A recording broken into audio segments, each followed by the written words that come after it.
1971 के भारत पाकिस्तान युद्ध के दौरान एक बड़ी ही अहम लड़ाई लड़ी गई थी, लोंगेवाला की लड़ाई, जहां रेगिस्तान में अपने एक आउटपोस्ट की हिफाजत के लिए मेजर कुलदीप सिंह चांदपुरी के नेतृत्व में 23 पंजाब के जांबाज जवानों ने अपनी दृढ़ इच्छा शक्ति से नाकाम कर दिया।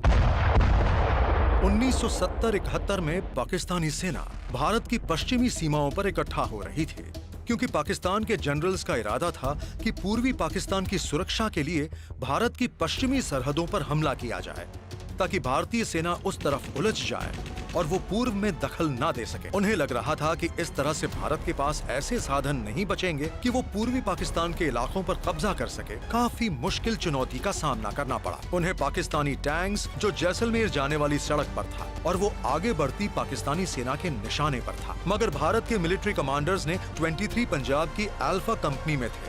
उन्हें लोंगेवाला के उस सरहदी पोस्ट पर अक्टूबर 1971 में भेजा गया था। लोंगेवाला की अहमियत इसलिए भी ज्यादा थी कि वो रामगढ़ लोंगेवाला और साधेवाला जाने वाली सड़कों के टी जंक्शन पर था, और अगर पाकिस्तानी सेना लोंगेवाला पार कर लेती तो बड़ी आसानी से जैसलमेर तक पहुंच जाती। जब मेजर चांदपुरी ने लोंगेवाला पोस्ट की कमान संभाली तो उनके साथ सिर्फ 100 जवान थे और उनके डेप्यूटी थे एक युवा लेफ्टिनेंट धर्मवीर, जो उनके कंपनी ऑफिसर थे। उनके अलावा वहां कुछ बहादुर और दिलेर जेसीओज और एनसीओज भी थे, जो किसी भी आर्मी यूनिट में जूनियर लीडर होते हैं। बात जहां तक हथियारों और एम्यूनिशन की थी, तो भारतीय सेना के इन्फेंट्री के जाबाजों के पास हाथ में पकड़े जाने वाले हथियार थे, और मेजर चांदपुरी के जवानों के पास 2 जीप थीं, जिनके ऊपर एंटी टैंक गन्स लगी थीं। साथ में खतरनाक और सटीक 106 mm RCL के अलावा बड़ी संख्या में मोटर्स और एंटी टैंक माइंस भी थी, और एक ऐसी टीम भी जो वो बारूदी सुरंगें बिछा सके। इन हथियारों के दम पर ही मेजर चांदपुरी ने अपने जवानों के साथ उस रात पाकिस्तानी हमले का करारा जवाब दिया, जबकि उनके मुकाबले पाकिस्तानी सेना की तादाद बहुत ज्यादा थी, क्योंकि उनके पास 3000 जवानों वाली एक इन्फेंट्री ब्रिगेड थी, जिसमें 4 बटालियंस थी, और उनकी मदद के लिए T-59 टैंक्स की पूरी टैंक रेजिमेंट थी। जवानों को कहीं ले जाने के लिए मैकेनाइज्ड व्हीकल्स के अलावा 2 जर्मन शेपर्ड कुत्ते भी थे, जो बारूदी सुरंगों को सूंघ लेते थे। बड़ी बात यह थी कि पाकिस्तानी मीडियम आर्टिलरी की रेंज 25 किलोमीटर थी। युद्ध के दौरान सबसे बड़ी लड़ाई लोंगेवाला में हुई, क्योंकि सरहद पर किसी और जगह पर पाकिस्तान ने उतना जोरदार हमला नहीं किया था जितना यहाँ किया।